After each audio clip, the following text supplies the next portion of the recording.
நேற்று எடுத்த கிளாஸஸ் இது, ஒன் டே பிஃபோர் எடுத்த கிளாஸஸ்ஸு. நிற்கிற இடத்துலையே அவனை வச்சு இந்த கிளாஸ் பண்ண வச்சோம். இப்போ இன்றைக்கி எடுத்த கிளாஸையும் நான் உனக்கு அனுப்புகிறேன். இன்றைக்கி வந்து என்னென்னா மூமெண்ட் எக்ஸசைஸ் பண்ணியிருப்பான், அதில் வர வேரியேஷன் தான், ஆனால் மூமெண்ட்டில் பண்ணியிருப்பான். அது எப்படி பண்ணியிருப்பான் அப்படின்றது தான் இன்றைக்கி செகண்ட் டே ஈவெண்ட்டு. அந்த ஈவெண்ட்டுக்கு நான் எக்ஸ்பிளைன் கொடுக்குறேன். அதே மாதிரி தான் ரன்னிங்கு, அந்த டைமிங் சென்ஸே தான், அதே மாதிரி 6 வேரியேஷன்ஸு. கிட்டத்தட்ட அவன் வந்து பார்த்திங்கன்னா எவ்வளோ கவுண்ட்ஸ் பண்ணியிருப்பான் அப்படின்னா நீங்கள் பார்த்துக்கோங்க. 20 கவுண்ட்ஸ்னால் ஒரு இந்த டைமிங்ஸ் எல்லாமே பார்த்தீங்கன்னா 1 hour ஒர்க் அவுட்ஸ் தான் பிகினர்ஸுக்கு. சரியா? இந்த 1 hourக்குள்ளே நான் கிளாஸை முடிக்கிறேன், 6 to 7.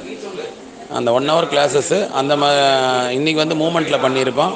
அதே மாதிரி 6 வேரியேஷன்ஸு, அதே மாதிரி 3 ரவுண்டு. சரியா? அப்போ நீ பார்த்திக்க எவ்வளோ நம்பர் வருதுன்னு. சரியா?